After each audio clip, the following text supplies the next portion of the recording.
Hi, Alex. Quick handover on Mrs. Peterson in bed 3. She's been a bit of a challenge this morning. Her vitals are stable now, but she had another episode of disorientation around 0600. Oh, not again. Was it similar to yesterday's confusion? Very. She was agitated, trying to get out of bed, insisting she needed to feed her cats. We had to gently reorient her several times. The night staff had reported similar episodes, though less intense. The doctors reviewing her medication chart, particularly the new opioid pain relief she started 2 days ago. We've also noted a significant decrease in her fluid intake since yesterday evening. So MIHIRAA, possibly drug-induced delirium, or dehydration. It's hard to tell sometimes. Exactly. We're pushing fluids orally, but she's quite resistant. Her family mentioned she often gets confused when she's not at home, even for short trips. This extended hospital stay is likely exacerbating her underlying cognitive frailty.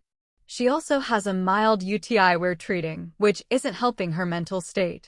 I've placed her closer to the nurse's station for easier observation, and we're using familiar objects from home to try and ground her.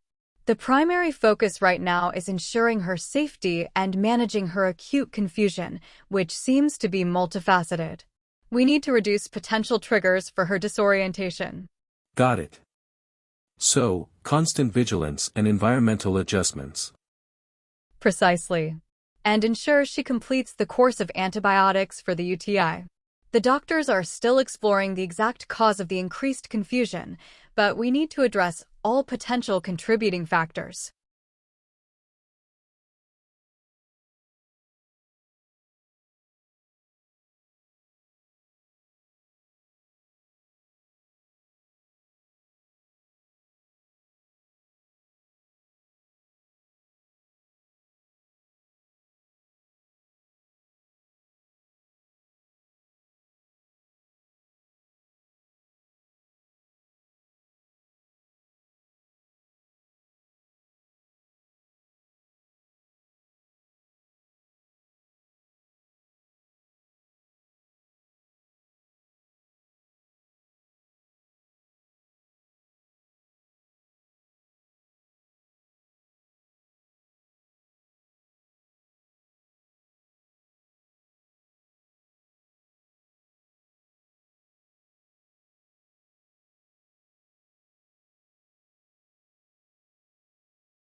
Mihira, I really want you to feel how much your body is doing right now and how lovingly you can support it through this incredible journey.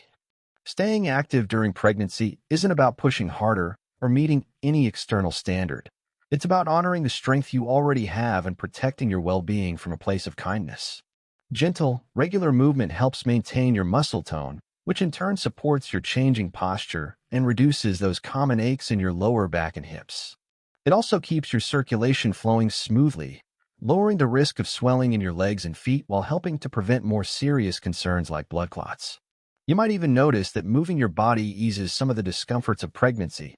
Constipation, bloating, fatigue, and restless sleep often improve with consistent, low-impact activity.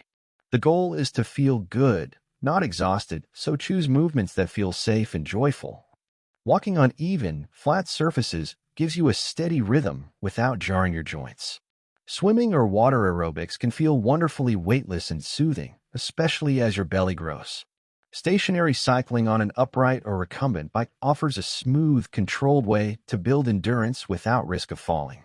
Listen to your body, rest when you need to, and know that every small, intentional step you take is a gift to both you and your baby.